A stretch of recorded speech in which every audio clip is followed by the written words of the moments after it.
casa, com todos aqueles que irão assistir depois.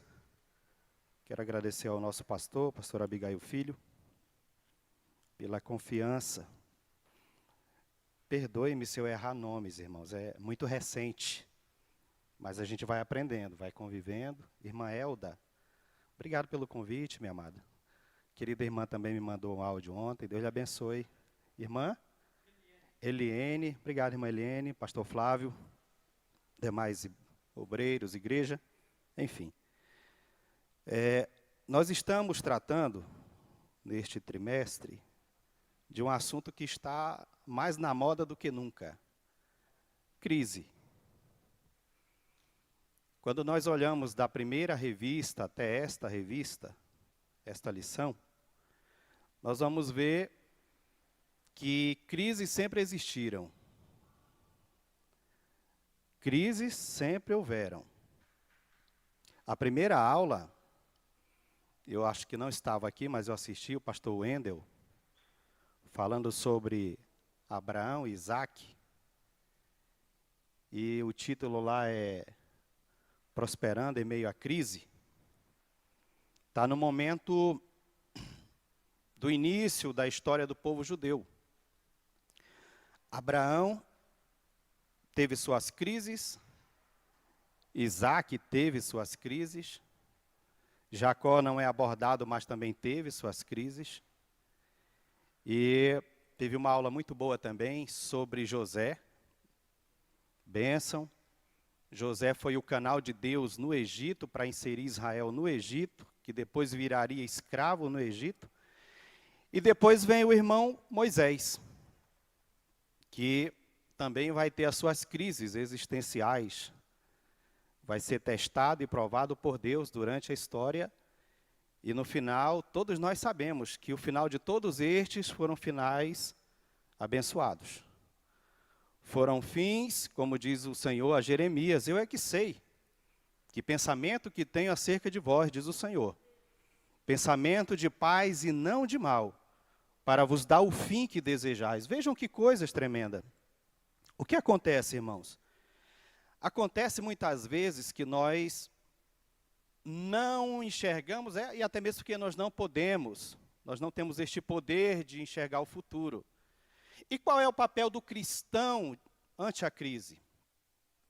Qual é o papel do crente ante as dificuldades da vida? É confiar em Deus.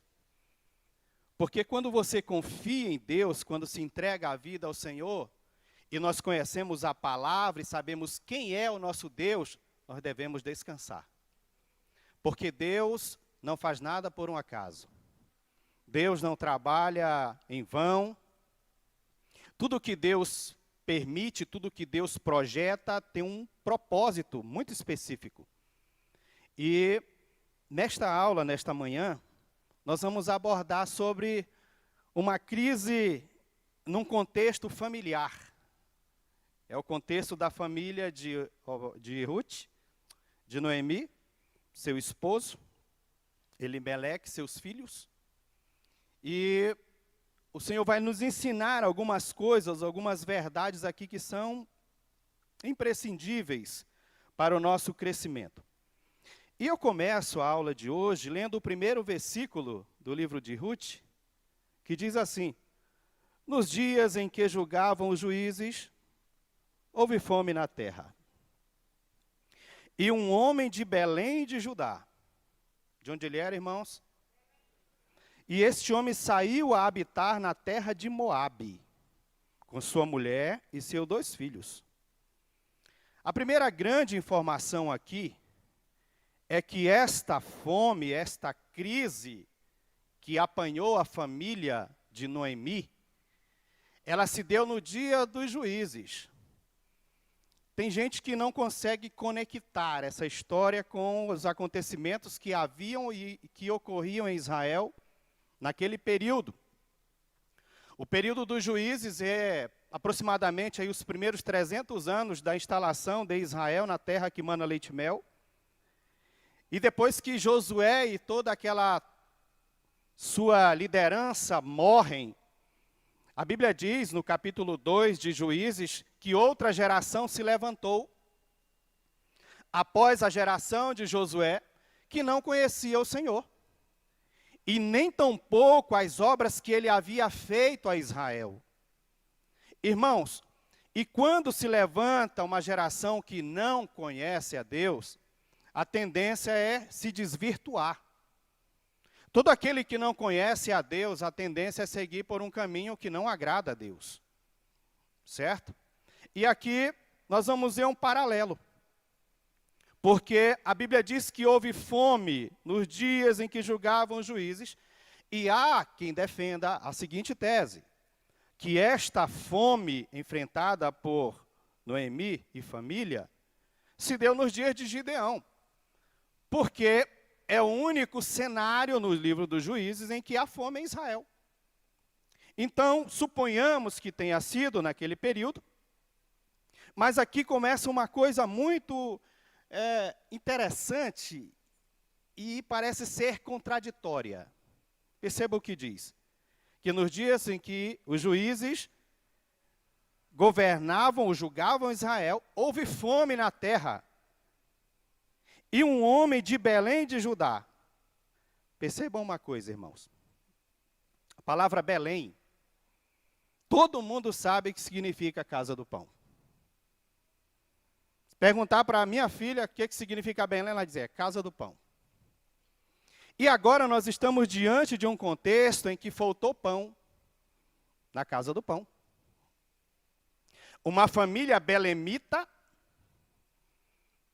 sai da casa do pão, onde não tem pão, pode ter receita de pão, pode ter cheiro de pão, mas não tem pão, e vai para uma terra estrangeira para tentar escapar das suas crises.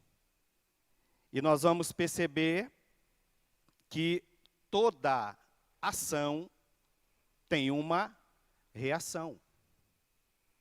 Toda decisão que nós tomamos em nossas vidas, elas vão nos trazer consequências. Sejam boas, sejam más. Mas tudo que nós fazemos tem consequências.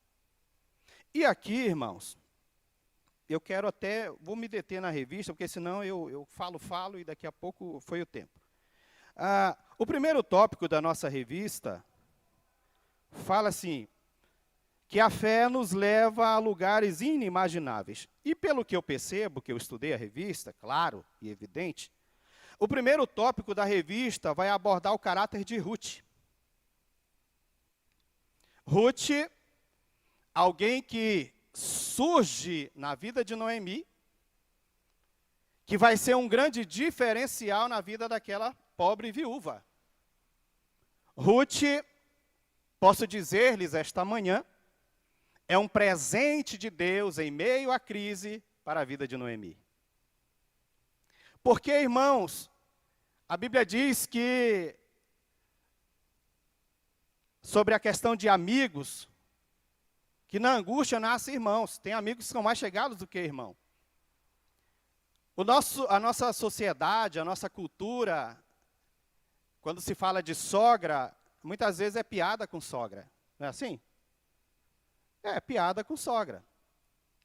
Mas aqui a Bíblia vai nos mostrar que esta sogra provavelmente era uma boa sogra, e que ela, por sua maneira de viver, por seu testemunho, ela consegue ganhar as suas noras.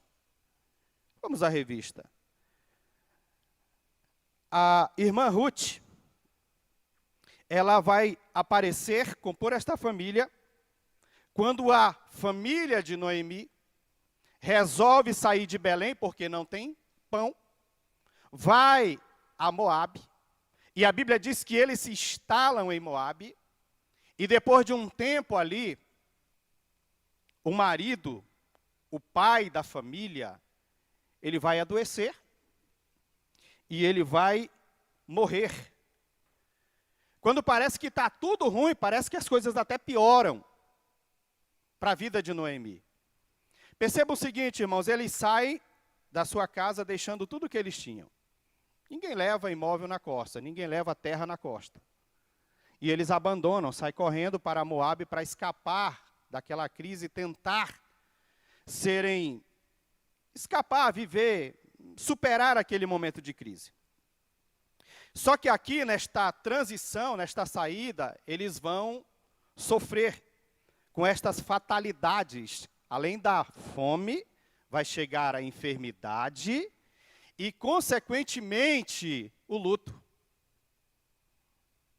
Agora, nos coloquemos um pouquinho no lugar da irmã Noemi.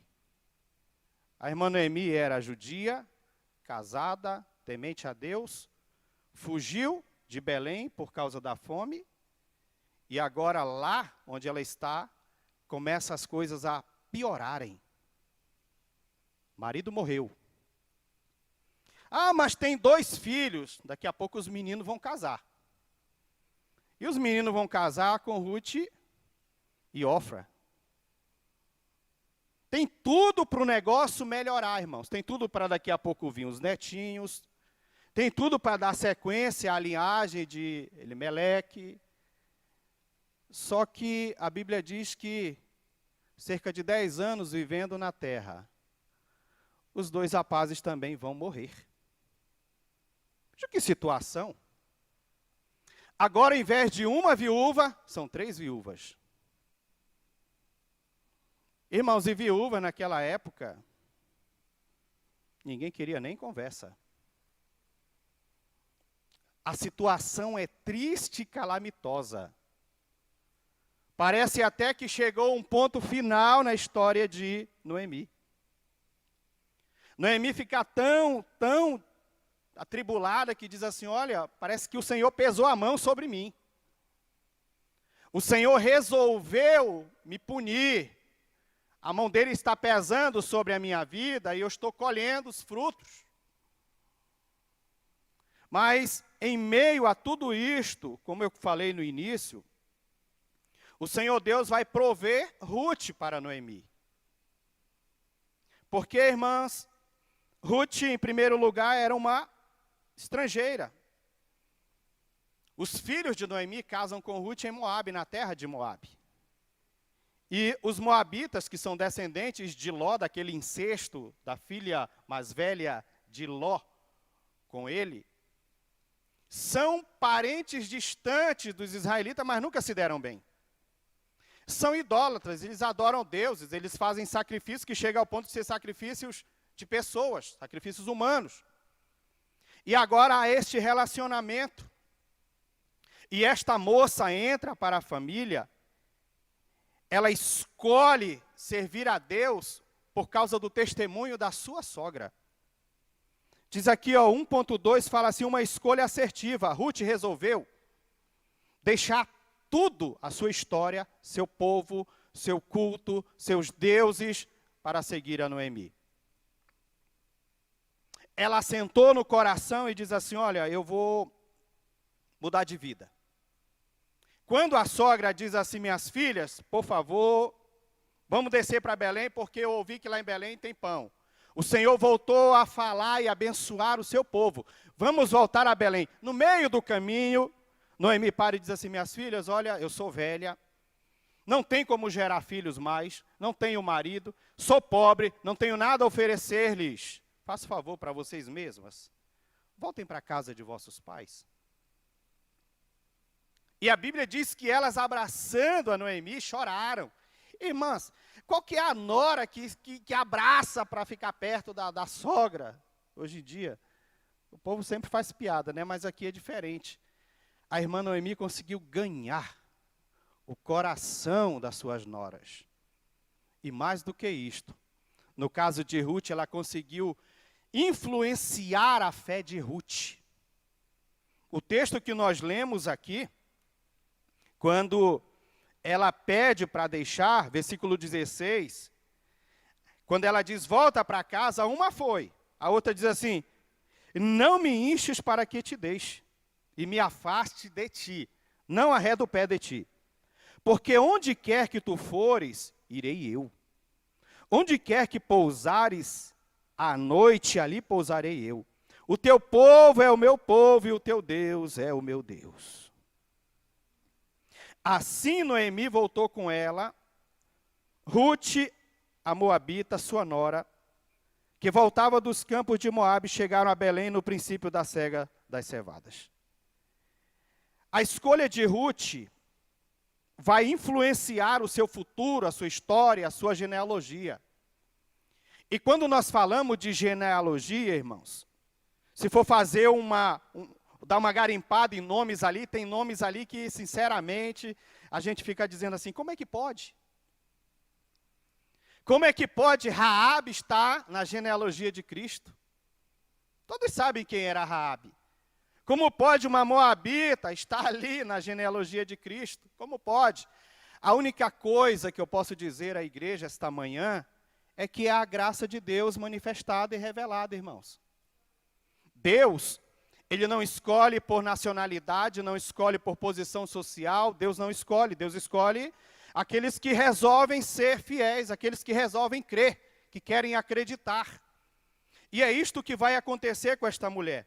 Esta mulher que era uma estrangeira, uma mulher que era improvável estar na história de Israel, muito menos na linhagem de Jesus ou na linhagem de Davi, mas que ela resolve, ela decide andar com alguém que tem algo para lhe ensinar e para lhe oferecer. Aí eu entro no 1.3 da revista, que diz assim, caminhe com alguém que te aproxime de Deus.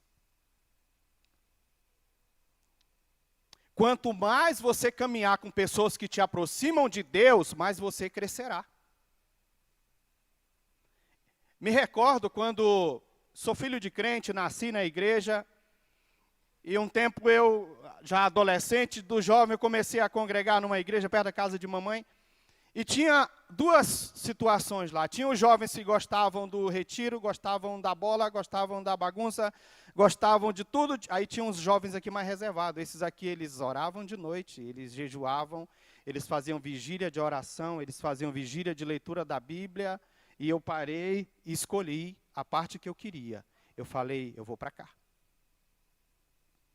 Aqui eu aprendi.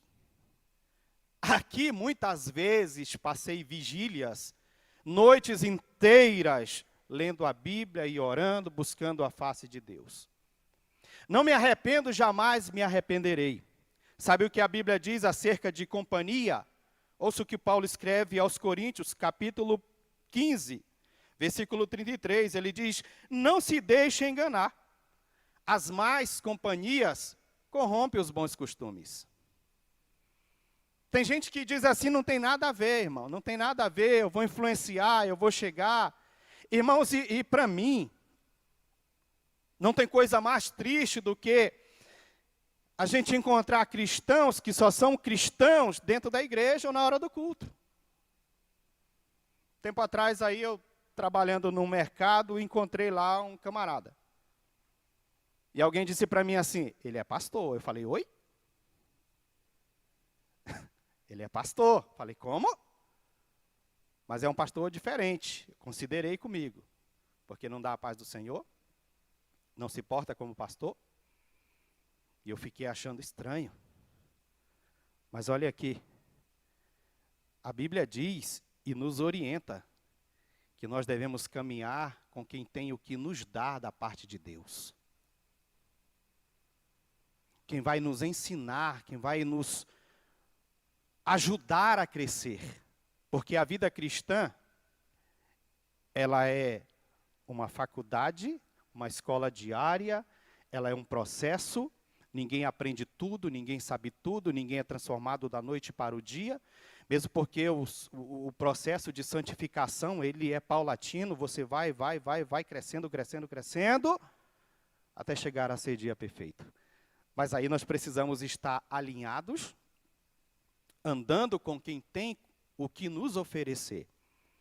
E a irmã Ruth escolheu muito bem. Sua sogra, com certeza, em meio a tudo aquilo, não arregou da sua fé. E ela conseguiu ganhar a sua nora. E a nora então resolveu seguir sua sogra. E disse assim, mulher, seguinte, a Noemi deve ter dito, olha, está vendo meu estado aí, minha filha? Não tenho nada para te dar. Tudo que eu tinha foi embora. Não me restou nada. Só restou Ruth. E tem horas que ter um amigo vale mais do que ter dinheiro. Tem horas que ter amigo vale mais do que ter um marido. Ou ter uma mulher. Tem horas que ter amigo, irmãos, faz uma diferença danada. E esta mulher resolveu servir a Deus, resolveu acompanhar a sua sogra. E o segundo ponto da revista, fala assim, ó, superando a crise.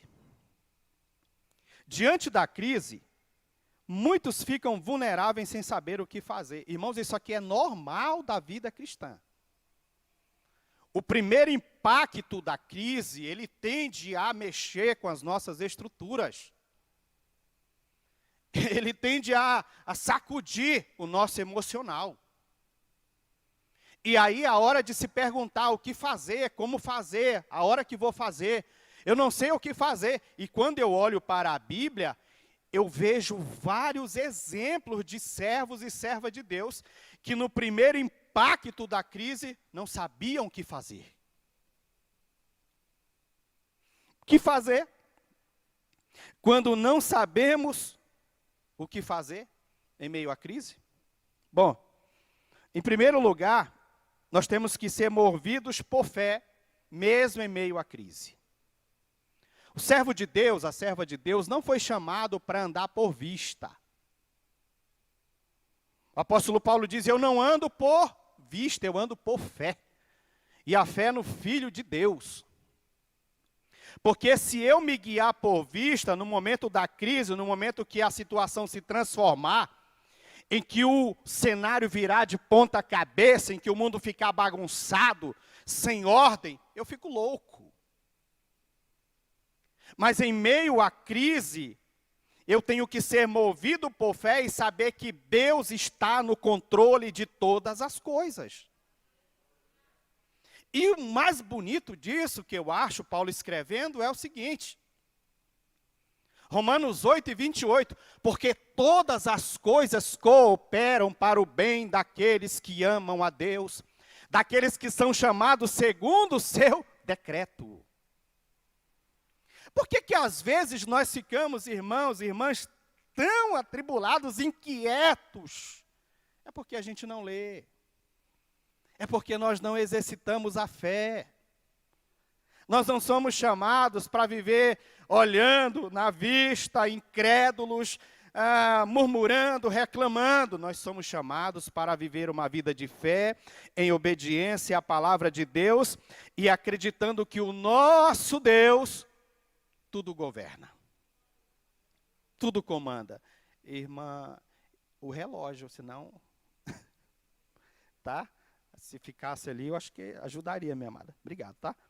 Então, queridos, superando a crise, como é que nós vamos superar a crise? Eu vejo aqui também a vida de Noemi. Olha, a coisa está feia.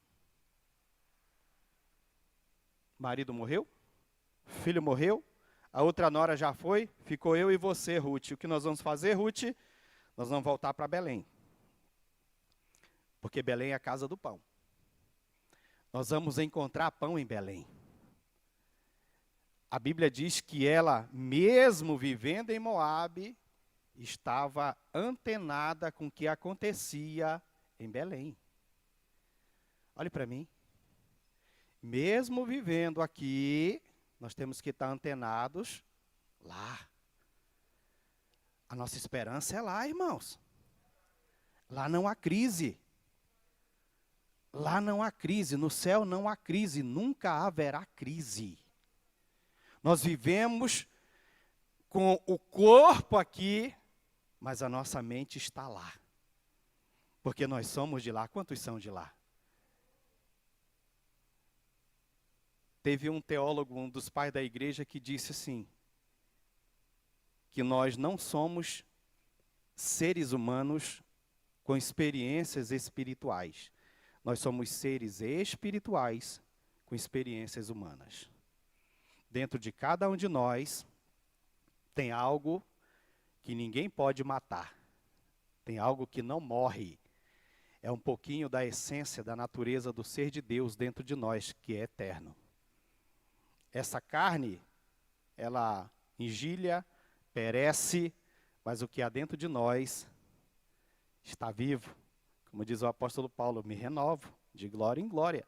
Ainda que este homem exterior se corrompa, o interior, todavia, se renova de glória em glória, de glória em glória.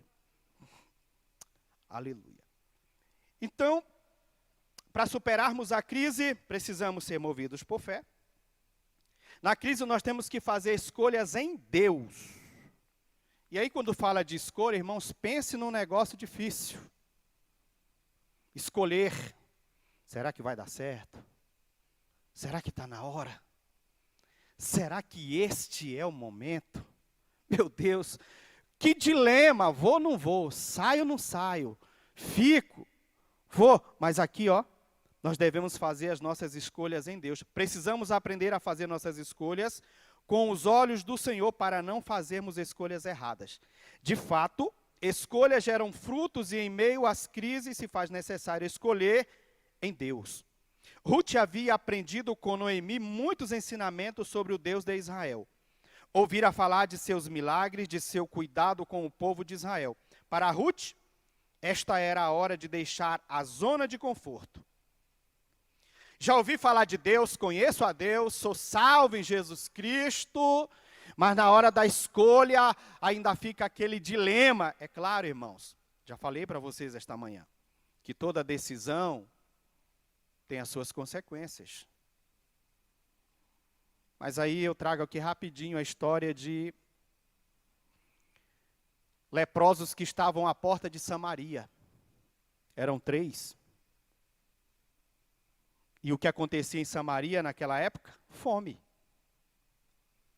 Se vendia uma cabeça de jumento por tantos ciclos de prata. Olha que estado que chegou a fome em Samaria. E os leprosos estão na porta da cidade e disseram assim, ó, a gente tem 2 opções. A gente fica aqui ou a gente vai lá no Arraial dos Sírios e arrisca tudo. E Deus usou os leprosos para trazer boas novas a Samaria. Os leprosos conversando entre si dizem assim, pessoal, entrar na cidade não pode. Se entrar a gente morre apedrejado. Se ficar aqui a gente vai morrer de fome. Vamos lá. E aquela ação de ir até o Arraial dos Sírios, quando eles chegaram lá, a Bíblia diz que não tinha ninguém, saiu todo mundo correndo, porque eles ouviram pisar de um grande exército, os sírios ficaram apavorados, saíram fugindo. Quando os leprosos lá chegaram, irmãos, era comida, roupa, ouro, muita coisa. Se fartaram, comeram, disseram assim, oh, que coisa boa. Aí alguém diz assim, rapaz, é o seguinte, é dia de boas novas, nós não podemos guardar só para nós. Vamos voltar à cidade e levar a boas novas aos moradores de Samaria. E a Bíblia diz que eles, ao darem a mensagem, Samaria foi no Arraial dos Sírios e se cumpriu a profecia que o profeta tinha dito, que no outro dia teria comida em abundância. Então, na hora da crise, nós devemos escolher em Deus, sempre em Deus. Sabe qual é o segredo da vitória, do sucesso? É viver em Cristo. É andar em Cristo. O apóstolo Paulo nunca disse eu, ele disse em Cristo. Vivo em Cristo, vivo para Cristo, não vivo eu, Cristo vive em mim, em Cristo Jesus, somos mais do que vencedores, em Cristo, em Cristo, em Cristo. Então, meu irmão, não sou eu, não é você, é Cristo em nós. É Cristo em nós que nos direciona, que nos conduz às melhores escolhas e melhores decisões de nossas vidas. 2.3 diz assim, no mundo tereis aflições.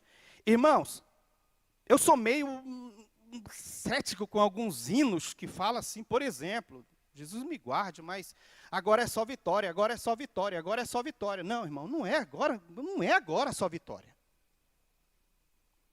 Porque o próprio Cristo disse, no mundo tereis aflições, tem de bom ânimo. Pastor, então quando é que a gente vai poder cantar o agora é só vitória? Quando a gente chegar lá, aí nós vamos dizer, agora é só vitória, agora é só vitória, agora é só vitória. Aqui, Aqui tem os embaraços da vida, aqui tem as provações da vida, irmãos, que não tem como escapar. Elas fazem parte da faculdade, do processo de Deus para nós. Não tem como fugir, pastor. Eu não quero ser provado. Irmão, tu não quer ser provado, então você não quer crescer, você não quer amadurecer, você não quer evoluir, você não quer as bênçãos que Deus tem para te dar, porque Deus prova todo aquele que Ele ama. Deus prova. Quem sabe falo para alguém aqui que está sendo provado. Eu aprendi algo muito cedo. Que toda prova tem começo, meio e fim. Diga, tem começo, meio e fim. Nada é para sempre. A crise não é para sempre. A prova não é para sempre, irmãos. Tem os estágios, a gente começa, chega no meio, mas ela vai chegar ao final. E aqui, para nossa querida irmã Noemi e Ruth, elas estavam vivendo já, passando para o final da prova, quando elas resolvem voltar de Moabe para a casa do pão, para Belém. Viver aflições, viver aflito, isto é normal da vida do cristão e da vida do ser humano. Todavia, a diferença entre nós cristãos que servimos a Deus é que nós conhecemos ao nosso Deus. Nós sabemos que Ele pode transformar desertos em mananciais. Nós sabemos que Deus pode transformar a mais difícil situação, o cenário mais crítico que conhecemos, nos melhores e mais lindos. Deus pode transformar a nossa história num abrir e fechar de olhos. Deus pode transformar o nosso momento do dia para a noite. Ou será que nós não lembramos do grande homem provado na Bíblia, chamado Jó, que foi provado ao extremo? Não perdeu 2 filhos, não, foi 10 de uma vez, perdeu tudo que tinha, e eu fico imaginando a cena, um velório na casa de Jó, 10 caixões, 10 esquifes para enterrar no mesmo dia. E depois, para completar, de perder tudo que tem, ainda vai ficar todo doente, sentado num monte de cinza, com um pedaço de caco para coçar as chagas do corpo, e a mulher diz assim: homem, amaldiçoa a Deus e morre, tu só pode ter pecado, homem. E ele diz: como falas, uma louca mulher, assim tu falas, o Senhor Deus deu, o Senhor tomou, mas eu não vou amaldiçoá-lo, bendito seja o nome do Senhor. E a irmã Noemi agora parte para o final da sua prova. Recomeçar é preciso. Oh, que coisa linda, recomeçar é preciso. Até que horas é a aula? Ótimo. Recomeçar é preciso. Irmãos, não se dê por vencido, olhem para mim. Não se dê por vencido. Não morra de véspera. Essa aqui é demais, né? Não morra como o peru do Natal de véspera. Não morra. Não entregue os seus pontos. A Noemi chegou a dizer assim: olha, não me chamem mais de Noemi. Quando ela entrou em Belém, as mulheres lá: oh, não é Noemi? Não é a viúva de Elimeleque? Não é? É ela mesmo. Aí ela diz assim: oh, me chama mais de Noemi, não. Sou uma mulher amarga. Amargura preencheu a minha vida, eu sou amarga. Eu saí daqui deslumbrante, por cima, rica. Veja como eu voltei. Eu voltei sem marido, sem filhos, sem dinheiro. Eu sou pobre. Eu voltei mesmo lá, arrastando no chão. Não me chamem mais de Noemi, que é agradável. Me chame de Mara, amarga. Para Noemi, parecia que era o ponto final da sua história.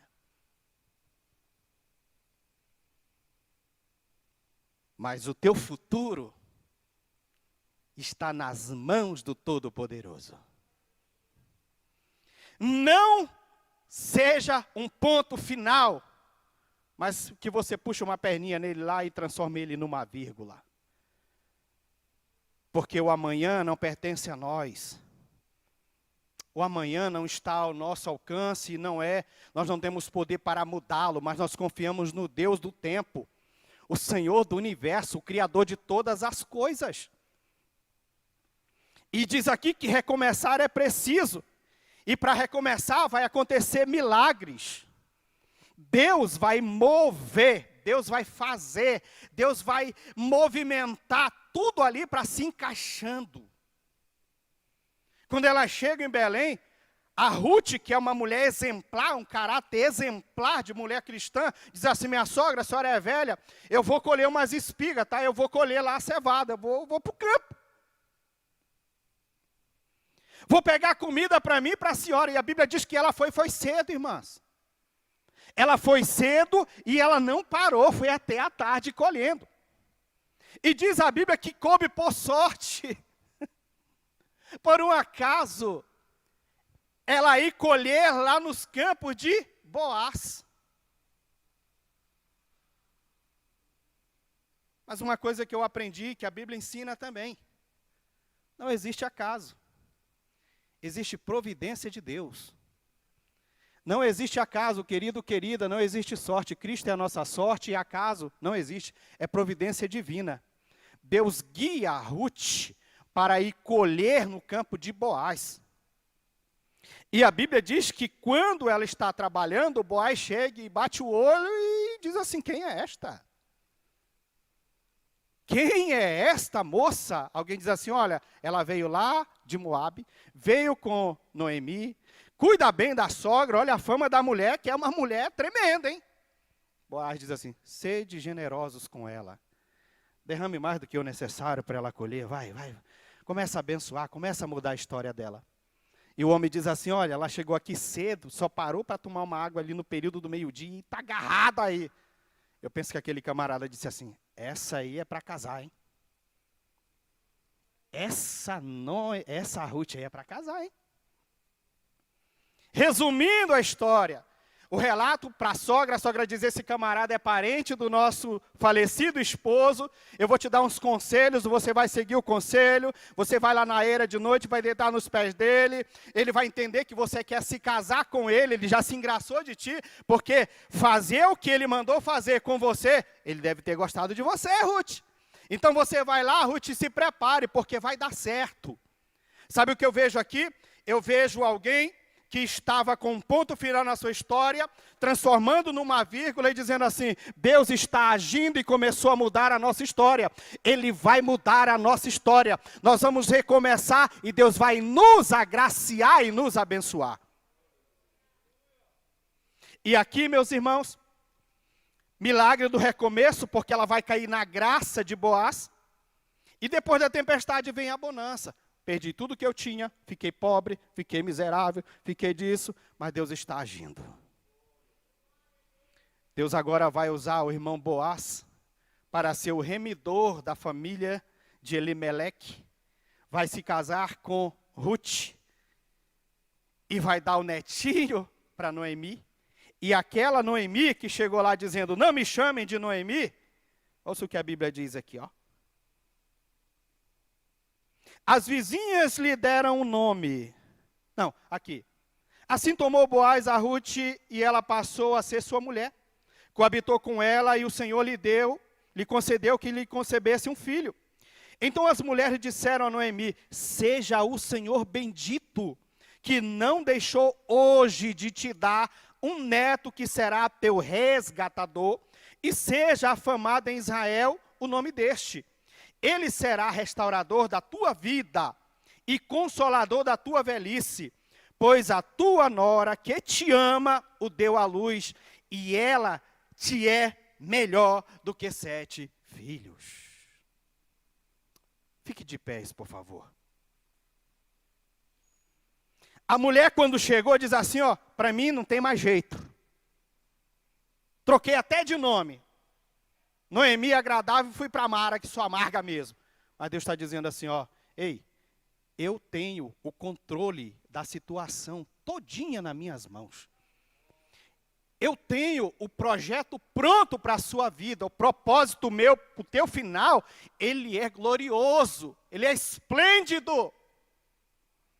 Não irás morrer amarga, você vai voltar a sorrir, vai voltar a ser Noemi, vai voltar a ser agradável. Mas Senhor, não tem, sou velha, não tem nada não. Te deu uma filha no meio da crise, que vai ser o recomeço da tua história e da linhagem da tua família. A irmã Ruth vai te dar netos, e o teu nome será afamado em Israel.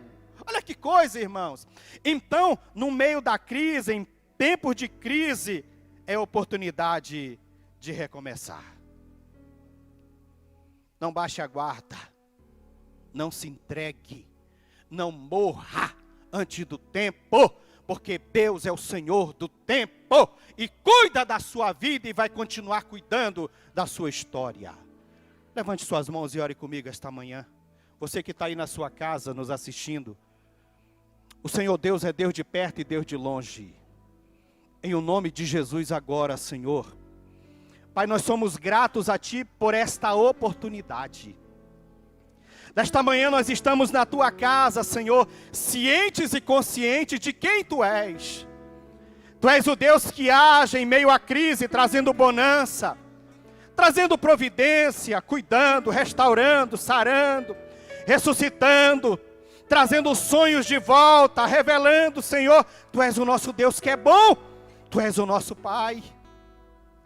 E nesta manhã a tua igreja está orando, dizendo: Deus, Deus, Deus, nos concede, Senhor, a força, a capacidade, a sabedoria, a inteligência, a fé necessária para nós recomeçarmos em meio à crise, Senhor, em o nome de Jesus. Todos que estão aqui, todos os que estão lá, todos que irão assistir agora, em o nome de Jesus.